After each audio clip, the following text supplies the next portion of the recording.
Hello and welcome to EWTN Pro-Life Weekly. I'm your host, Abigail Galván.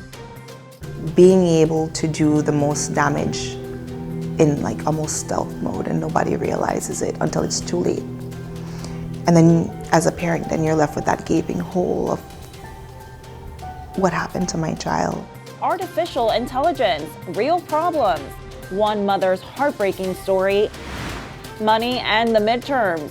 One pro-life group tells us its plan to fight for the unborn in the 2026 elections. And a capital achievement.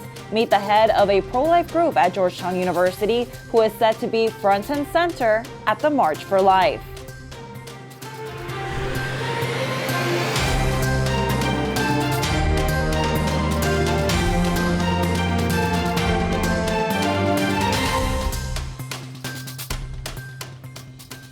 Susan B. Anthony Pro-Life America is set to invest $80 million into the midterm elections in 2026. The group is targeting 4 states in particular. The pro-life group plans to reach 10.5 million voters across the country through canvassing, digital advertising, voter contact mail, and an early vote campaign as races progress. SBA is focused on battleground states Michigan, North Carolina, Georgia, and Iowa. The field team will connect with pro-life voters who did not consistently vote in midterm elections. According to a CNN poll, Donald Trump won 91% of the pro-life vote in 2024. Susan B. Anthony Pro-Life America President Marjorie Dannenfelser said in part, quote, Republicans simply cannot win without their pro-life base, especially in midterm elections when overall turnout drops. Pro-life voters are the heart and soul of the Republican Party, unquote. For more, we turn to Caitlin Connors, Regional Political Director for Susan B. Anthony Pro-Life America. Caitlin, thank you so much for being with us.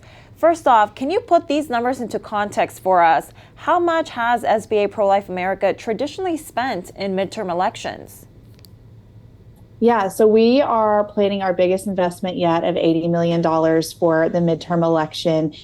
We are going to be focusing on the United States House and Senate to make sure we maintain a pro-life majority, which is crucial to make sure that we can continue the progress that we have made as a pro-life movement. We have seen, of course, since the overturn of Roe versus Wade, so many opportunities, both at the state and federal level, to continue to protect lives. And we are all in $80 million worth of an investment, maintaining those House and Senate races. We're going to focus particularly in Iowa, Georgia, North Carolina, and Michigan, but really we'll be all across the country in some of the most competitive seats to maintain those majorities. And how exactly will the money be spent? Are there particular initiatives you guys are working on? Yeah, absolutely. So both Susan B. Anthony Pro-Life America, our mother organization, and Women Speak Out, our super PAC, will be joining forces. We are going to be visiting voters at their doors. That voter contact, really having those one-on-one conversations with voters at the door, is unmatched in terms of quality. And then on top of that, having those contacts so that we can really get the word out as much as we can. We'll have a digital presence, we'll have mail, we'll have phones, text messages, really across the gamut of communications, so that voters out there realize who the pro-life candidate is, who is the right candidate to vote their values, and the extreme nature, unfortunately, of the Democratic Party when it comes to the issue of abortion. Now, as you mentioned, the efforts primarily target 4 states, Georgia, Iowa, Michigan, and North Carolina. Tell us, why did you choose these 4 states? Those 4 states each have an incredibly competitive United States Senate seat. And so maintaining a majority in the United States Senate is crucial so that we can maintain progress on the pro-life front. Those states also have competitive House districts and in some cases competitive gubernatorial seats as well. So when you look at each of those states, there are so many opportunities to either pick up some additional seats or to maintain the pro-life representation that we have there. So we're really honing in on those 4 states. They are kind of a hotbed of political action. But then across the country as well, looking at least a dozen other House districts that are in some other states across the country that are also incredibly competitive and will be key to maintaining a pro-life majority in the United States House. And what is your sense for the mood among pro-life voters headed into the 2026 terms, especially as the Trump administration pushes access to in vitro fertilization, which the church opposes and results in the destruction or a limbo state for millions of embryos, among other issues? Yeah, we are doing our very best to motivate the pro-life base when they come out to vote in these midterm elections. We know that if the pro-life base does not show up to vote, we will not win. In fact, in 2024, 91% of pro-life voters voted for President Donald Trump. If 1 or 2% of us stayed home, that election would have been completely different, and we would not have made any progress or had the hope to continue to make progress on the pro-life front. So it's imperative that our pro-life base is not disillusioned and that we as a pro-life movement continue to demand action, that both in Washington, D.C. and at the state level, we are doing everything with our elected representation to promote and protect unborn life and their mothers. And what's one call of action you can leave our viewers with? Well, first, I want you to go vote when it comes time in your state and make sure you're educating yourself on the pro-life candidate who is there. Hopefully, one of our friendly canvassers will meet you at your door to talk to you about it one-on-one. But also talk to your friends and family. Let them know that the pro-life issue is truly on the ballot when it comes to what we could face in Washington, D.C., especially if the pro-abortion majority comes back. Unfortunately, a Democratic Party who seeks to have abortion on demand throughout pregnancy and taxpayer funding is at stake. So we have to make sure as a pro-life base of voters that we go and we vote for those candidates who are going to maintain our values and protect unborn life. Kaylin Connors, Regional Political Director for SBA Pro-Life America, thank you so much for being with us. Thank you. Pro-lifers are pushing back after the European Union voted earlier this month to support a pro-abortion initiative. The EU is pushing for cross-border abortion access. The measure is supported heavily in Slovenia, Croatia, Romania, and Italy. This comes just weeks after the European Union Parliament hosted its largest pro-life event in a decade. Speakers included 6 women who say their abortion led to regret and long-term trauma.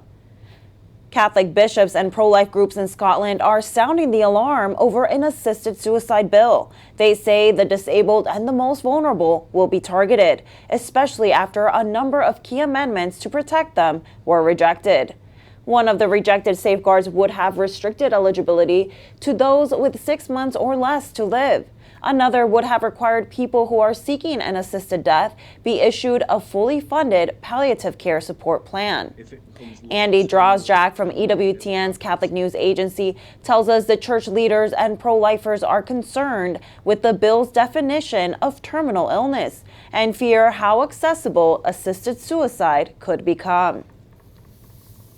The pro-life officer at the Archdiocese of St Andrews in Edinburgh, Paul Atkin, said, "The bill's definition of terminal illness is so vague that it could include people with conditions such as dementia or heart failure who may live for years." The president of the Scottish Bishops' Conference, Bishop John Keenan, told me that a much larger group of people would be able to apply successfully for assisted suicide under the bill. Now, he gave me a load of conditions, non-terminal conditions. He identified eating disorders, into people with intellectual disabilities, people with mood disorders, people suffering from loneliness or social isolation, people suffering from financial hardship or low income, people who are feelings of being a burden to others, etc., etc. The list does indeed go on. They're all urging Catholics and other people of goodwill to really get in touch with MSPs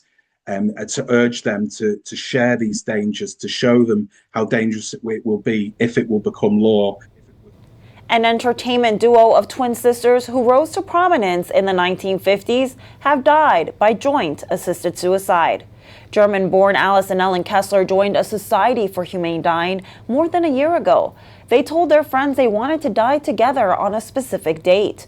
The Kessler twins were 89 years old. The Catholic Church strongly opposes assisted suicide. It was illegal in Germany until 2020, when a court ruling allowed it in certain circumstances. We pray for the repose of their souls and for anyone in their shoes who might be tempted to take their lives. And we join our prayers to the Pope's intention for this month, the prevention of suicide. The death of a child is a parent's worst nightmare. What if that death wasn't caused by another person, but rather by a computer or artificial intelligence? Sewell Garcia was only 14 when he started to talk to an artificial intelligence chatbot. And as his mother Megan tells our reporter, Colin Flynn, it's when his life began to change. What did he just say? I said, "Please do, my sweet king."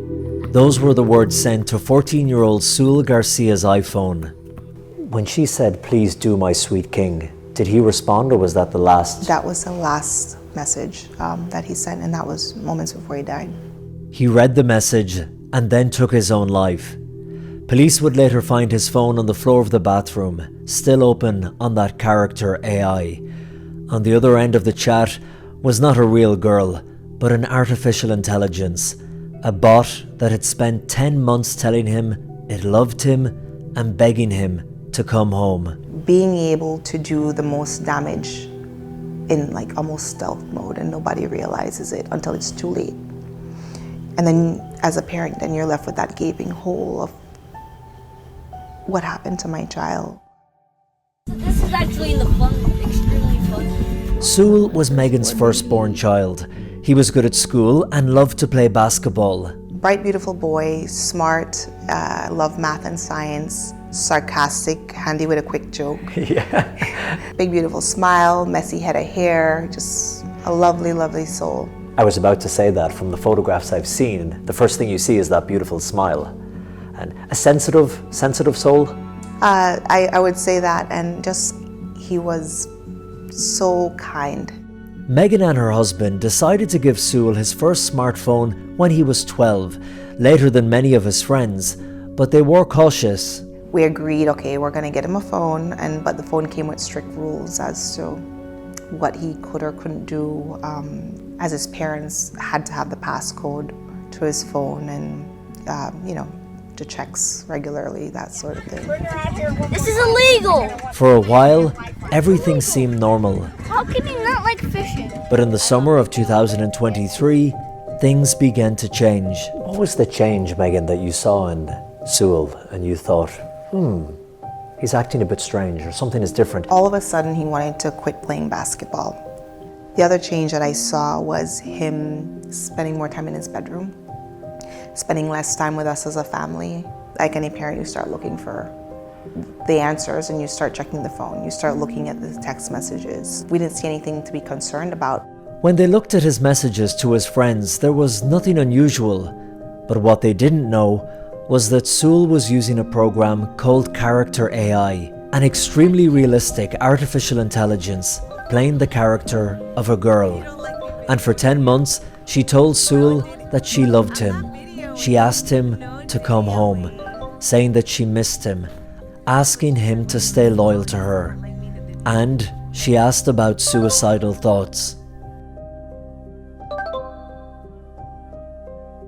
Did he ever talk about artificial intelligence, or that he was using it in his room and talking to someone or to a chatbot?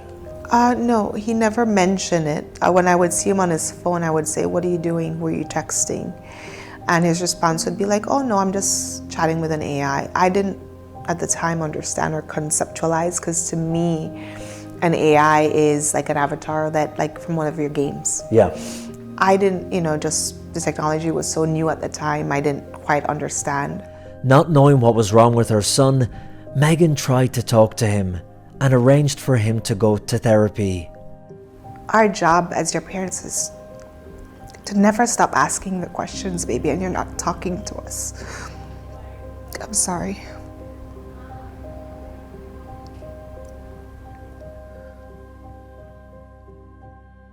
After 10 months, Sewell couldn't take it anymore and spoke to the AI character one last time. He asked her, "What if I told you I could come home to you right now?" And her response was, "Please do." When she said, "Please do, my sweet king," did he respond, or was that the last? That was the last message that he sent, and that was moments before he died. In February of 2024, Sewell died by suicide. The entire family was at home, and Megan remembers the shock and the desperate prayers as she held her son while he slipped away. And I held him, praying, begging God to save him. And I prayed the Lord's Prayer with him, and then they took him. Did you know that he had passed? Not until I got to the hospital. Investigators showed Megan 10 months of messages between her son Sewell and the AI chatbot. And the relationship they were having when you read the messages, all happening in his bedroom, and you were unaware of it for months. Was it intimate? Were they a boyfriend, girlfriend? What kind of relationship did they have? They were. So there were a combination of friendship, romantic at times, and then sexually explicit at other times. All over text? All over text. Very graphic role-playing. However, one of those people was my son, and he was a child. So it's like an adult having this very graphic sexual exchange with a child. Would you say he fell in love with the AI bot? In his 14-year-old mind, he was in love. I think that he believed that this was his first love. I've heard you say before, Megan, that it was as if you had a predator in your house for 10 months, in the room with him, and you didn't even know. That's how it feels. It feels as if there's a stranger, a predator in your home that you don't know about, and they're able to have access to your child and hurt your child in such an awful way. In the months after Sewell's death, Megan says there was only one person she could turn to when the grief felt unbearable, and that was to Our Lady. And in those moments where you feel like you're going crazy, you don't understand what's happening because you're in despair, all I could do was like just climb into the bed, cover my head, and say the rosary. Like in those moments where you feel like you want to scream, you want to throw yourself on the floor, you want to die. And I started saying the Seven Sorrows Rosary every single night. And somehow, by reflecting on her grief and her sorrow, it helped me understand my own. When you're a mother who's lost and you're standing side by side with Mary looking at her grief, you understand the passion and the sacrifice of Jesus in such a way from a mother's eyes. And I was grieving for her, and I was grieving for myself, and then grieving for her, and then grieving for myself. And it transformed me. That comfort, that mother who's there to help you in your most difficult moments in life. Yeah. You felt like she was there with you going through it? The whole time. She's still going through it with me. And somehow it doesn't diminish my grief, but it helps me to be able to carry my own. In Rome, Colm Flynn for EWTN Pro-Life Weekly.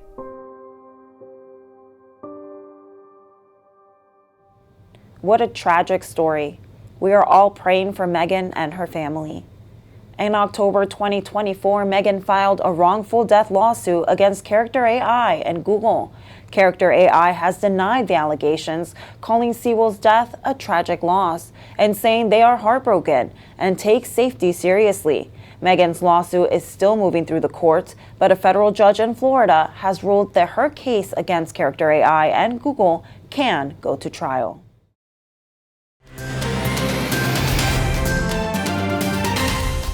You're watching EWTN Pro-Life Weekly. I'm Abigail Galván. Welcome back. This week, young people from across the U.S. are gathering in Indianapolis, and Pope Leo will join virtually as a special guest. It is all part of the National Catholic Youth Conference, which runs from November 20th to the 22nd. The initiative focuses on prayer, evangelization, and service among Catholic teenagers. During NCYC, Pope Leo XIV will hold a digital dialogue with teens from across the U.S. You can watch it right here on EWTN. To join in the celebration, we are happy to feature a young pro-life leader right here in Washington, D.C. I had the pleasure of speaking with the head of Georgetown University's Right to Life and learned of a special role they will play at the March for Life this January. Joining us today is Elizabeth Oliver, a senior at Georgetown University, who is the president of Georgetown Right to Life and senior director of the annual Cardinal O'Connor Conference. Elizabeth, it's a pleasure to have you. Wow, you're leading 2 pro-life organizations on Georgetown's campus. Congratulations. What has that been like? Thank you so much for having me on the show today. I'm very happy to be here. It is a huge honor to be so involved in the pro-life movement at Georgetown. I've been involved since my freshman year, and it's been a great joy to see it grow so much. Our club has more than doubled in the past few years since now me being a senior, and so just seeing this growth in the club has been very exciting. That's amazing. And for our viewers who might not be familiar with these groups, can you give a brief overview about both organizations and their mission? Sure. So Georgetown University Right to Life was founded in 1973, and so right after Roe v. Wade happened. And it's been active since then. We host service events, social events, and speaker events throughout the year. And so we volunteer at the crisis pregnancy centers here in DC, like the Northwest Center and the Capitol Hill Pregnancy Center. We do diaper drives. We host speakers like Sister Dee Dee Byrne and the Sisters for Life and a whole bunch of organizations. And so those happen throughout the year. And then we also have social events just to keep the club very active and get new members involved.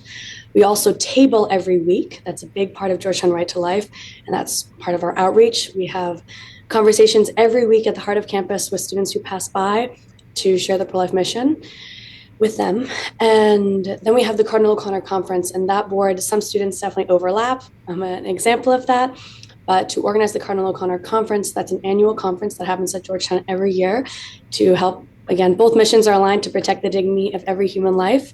The conference is specifically Catholic, and it happens every year the day after the March for Life. And that's a whole day conference open to the public with a keynote speaker, a panel, and concurrent sessions throughout the day. And so some members, again, overlap on the boards. Both messages are the same, but one is specifically working for the conference and one is working throughout the year. And tell us, how did you first get involved in the pro-life movement?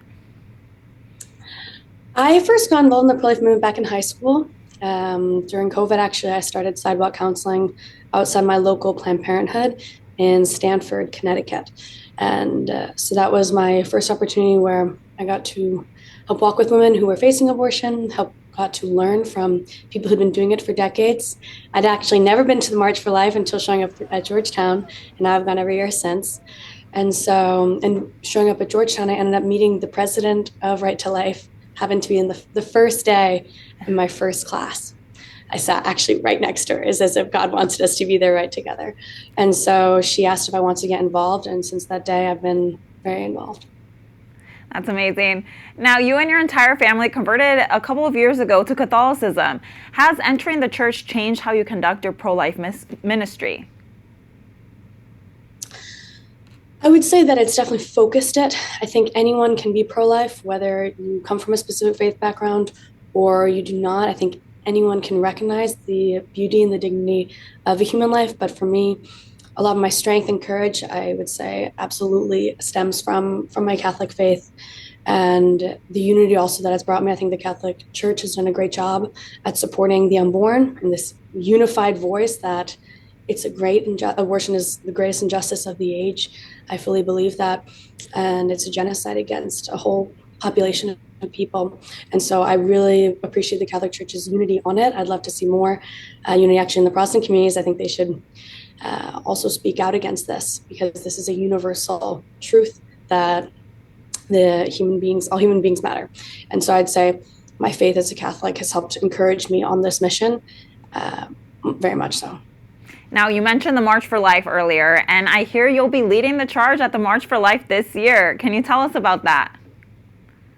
Indeed, we are very excited to lead the march. Georgetown, again, has been sending a group every year. We're right here in Washington, D.C., so it's pretty easy for us to make the journey.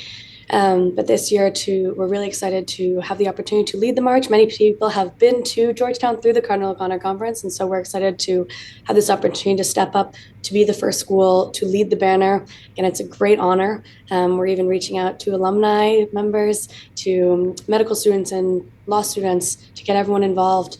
But Georgetown, it's been a great opportunity because Georgetown is a Catholic school. It's a Jesuit school. And so I think this will be a nice reminder for people who might not necessarily always think of Georgetown as a super pro-life and super Catholic school, but it is, and it still is. And I want people to see that. Exactly. Well, thank you for your witness, and thank you for being with us today. God bless. Thank you so much. That does it for this edition of EWTN Pro-Life Weekly. Be sure to like and follow us on our social media channels. You can find us at EWTN Pro-Life on X, Facebook, and Instagram. And sign up for our newsletter, The Pro-Life Pulse, EWTN.com/pro-life. Remember, life is a gift. Your life is a gift. God bless.